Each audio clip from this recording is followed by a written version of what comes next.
دايما مشكلة الفراخ البلدي ان وزنها ضعيف، فعشان كده لازم نحط حاجات للفراخ البلدي وهي صغيرة نأسس عليها بحيث تبقى صحتها كويسة. مش بس يعني مش معنى ان انا اسيبها وزنها ضعيف كده اسيبها تبقى ضعيفة وهفتانة وريشها دبلان وضعيفة، دي عمرها ما هتديكي بيض. علشان الفراخ البلدي تدينا انتاج بيض كويس لازم نهتم بيها على الاقل اول 20 يوم. النهاردة الفراخ بتاعتنا عمر 7 ايام، بسم الله ما شاء الله زي ما انتم شايفين كده زي الفل. بنأكلهم اكل بسيط خالص مش مكلف ابدا ابدا، ودي ميزة كبيرة جدا في الفراخ البلدي اللي هي البلد الاصلي بتاعتنا، البلد الحر اللي مش متهجن عليها اي حاجة غير البلد المشعر او اي نوع تاني من الفراخ اللي بتبيض. دي احسن نوع تنتج بيض معاكي وفي نفس الوقت ما تكلفتيش حاجة خالص، يعني مش بتاكل كتير، اكلها بسيط خالص خالص، وبتاكل ما شاء الله اي حاجة اي حاجة هتحطيها. بس ده مش معناه ان احنا نلخبط ليهم في الاكل ابدا. اما ما تفاجئ مثلا انه حد عشان انا بحط بدايل علف للفراخ البيضة الاقي حد تقول لي حطيت رز كان فايض من المحشي لفراخ بيضة عندها 9 ايام، فده يعني صعب قوي يا جماعة، قلبها جامد الصراحة. مش معنى ان الواحد بيحط بدايل ان انا احط اي حاجة في اي حاجة في اي وقت، لا العقل حلو برضو، يعني نبقى عارفين ايه اللي يضر الفرخ وايه اللي ينفعه. احنا بنأكل الفراخ ديت بدايل علف من اول يوم، يعني بنعمل لها وصفات بسيطة كده ونقوم رشين عليها رشة علف خفيفة بس، ما بحطش لهم علف صافي بالليل ولا بالنهار ولا الكلام ده. انا بس عايزة ايه ان انا اعودهم انهم ياكلوا الاكل ناشف، فبحط لهم احيانا اكل علف صافي كده ناشف عشان ايه ياكلوا الاكل الناشف مني، عشان بعد ما يكملوا 20 يوم او شهر هبدأ احط لهم حاجات تانية اضافات تانية. فانا عايزاهم ياكلوا كل نوعيات الاكل، سواء اكل بقى خلطات بنعملها بتكون طرية كده او مستوية، او يعني خلطة انت بتولفيها بايدك، ما يبقاش الفرخ متعود عليها بس ما يرفضش منك ان ياكل اي حاجة تانية. عشان كده باكله ناشف وايه وطري. غير كده ما ينفعش ان انا الخبط في الاكل بتاع الفراخ. الفراخ طول ما هي لسه قبل عمر اسبوع، الفراخ البلدي مادام ما كملتش اسبوع في شويه حاجات ممنوعه، ممنوعه نهائي. اول حاجه ممنوعه اللي هي الخضره، انك تحطي كرات او برسيم او اي خضره، ممنوع نهائيا قبل عمر اسبوع. الخل ممنوع قبل عمر 5 ايام. الخميره ممنوع قبل عمر 8 ايام. دول حاجات 3 حاجات خطيرة جدا، لو حطيتيها قبل الأعمار اللي بقولك عليها دي هتدمر الفراخ بتاعتك، هتلاقي إسهالات بقى وتلاقي مشاكل كتيرة قوي احنا في غنى عنها.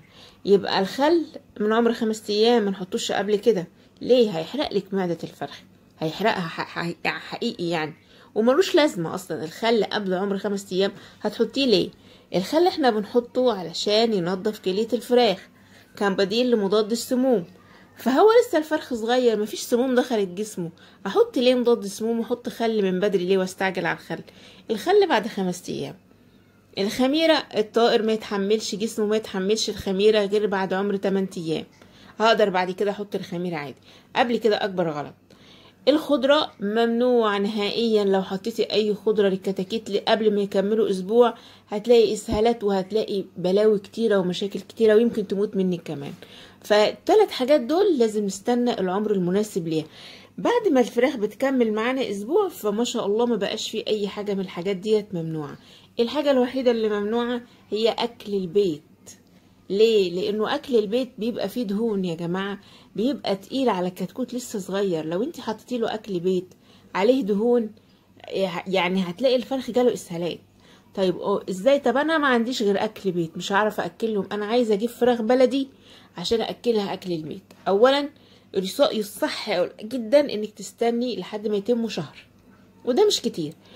غير كده انك ممكن تغسلي الاكل ده كويس من الدهون وبعد كده تقدمي ليهم. النهارده بقى هنقدم لهم معلقه لزياده الوزن والحفاظ على صحه الفرخ وفتح شهيه الفرخ. مكون جميل جدا جدا من عند البيطري، انا بقالي سنين بستخدمه، عجبني جدا جدا وما شاء الله بيجيب نتيجة حلوة قوي قوي في زيادة الاوزان ولمعان الريش وصحة الفراخ البلدي معانا. هو الميدوسين ده بيطري، هاخد معلقة واحدة بس، معلقة صغيرة على لتر مية، وحطه مرتين في الاسبوع. يعني ازاي مرتين في الاسبوع؟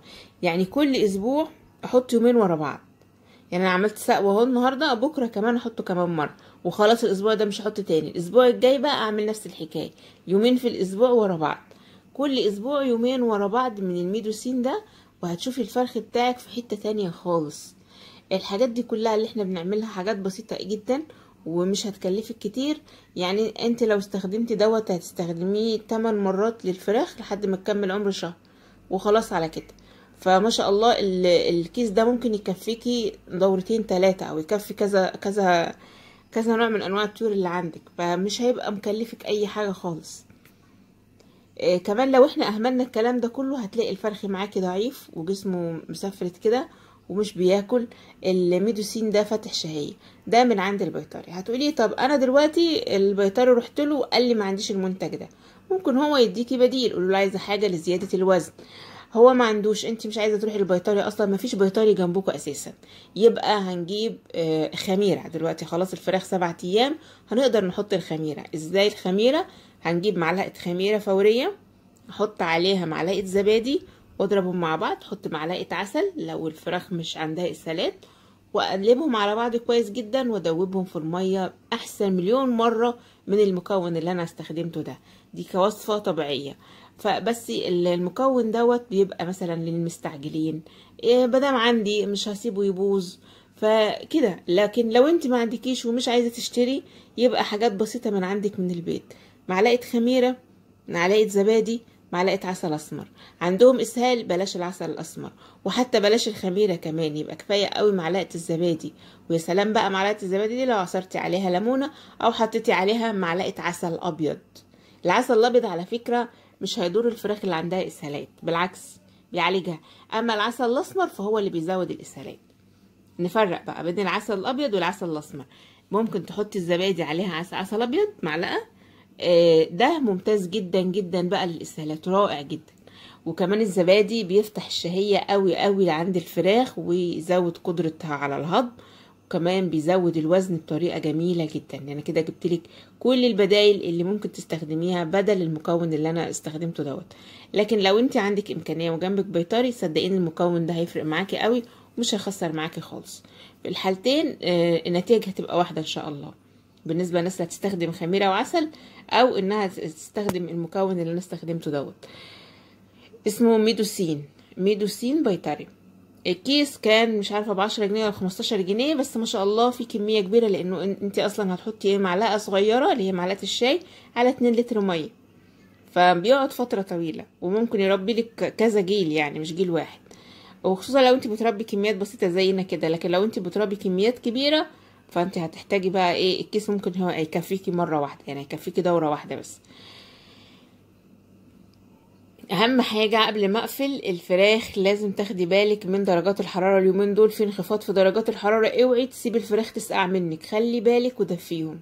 شكرا والسلام عليكم.